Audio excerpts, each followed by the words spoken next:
خواهم آن عشق که هستی ز سر ما ببرد، بی خودی آید و ننگ خودی از ما ببرد.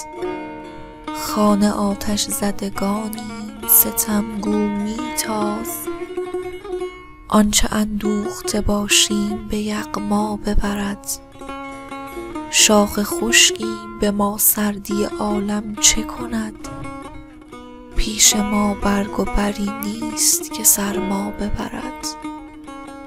دوزخ جور برافروز که من تا قویم، نشنیدم که مرا اخگری از جا ببرد.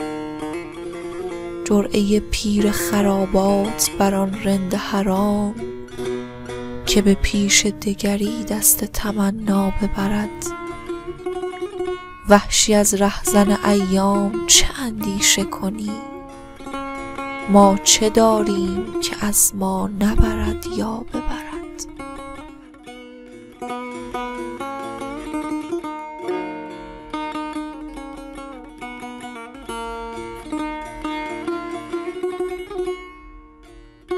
چشم او قصد عقل و دین دارد، لشکر فتنه در کمین دارد.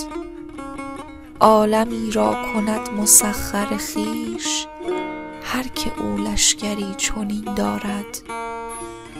مست و خنجر به دست می آید، آه با عاشقان چه کین دارد. هیچ کس را به جان مضایقه نیست، اگر آن شوخ قصد این دارد. ساعد او مباد رنجه شود، داغ بر دست نازنین دارد. هر که را هست تحفه‌ای در دست، پیش جانان در آستین دارد. نیم جانیست تحفه وحشی، چه کند بینوا همین دارد.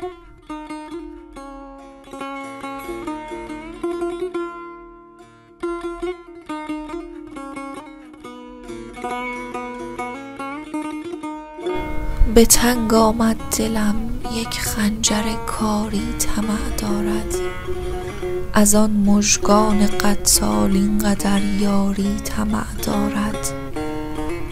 نهادست از نکویانش بسی غمهای ناخورده، از این خونخوار مردم هر که غمخواری طمع دارد. سحر گل خنده می زد بر شکایت گویی بلبل، که این نادان مگر کز ما وفاداری طمع دارد. گناه گل فروشان چیست گو بلبل بنال از خود، که یک جا بودن از یاران بازاری طمع دارد.